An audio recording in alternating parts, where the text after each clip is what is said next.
తిరుమల కొండ నడిచి ఎక్కడం ఎన్నో జన్మల పుణ్యఫలం.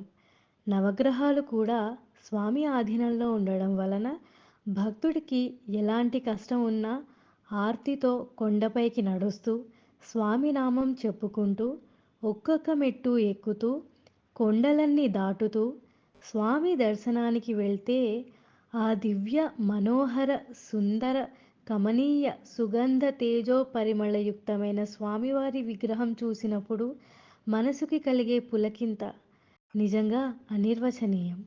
బాధతో వచ్చాం స్వామి, మనసుకి కష్టం కలిగిందయ్యా తీసేయమని అడిగేలోపే తన దివ్య దర్శన పరవశంతోనే మన బాధలన్నింటినీ దూరం చేయగల మహత్తు మన స్వామి సొంతం. ఒక్కసారి తిరుమల కొండ స్వామినామమే చెప్తూ ఎక్కి చూడండి. అలా ఎక్కాలని సంకల్పించడం, ఎక్కి తరించడం కేవలం పూర్వజన్మ పుణ్యఫల ప్రసాదమే.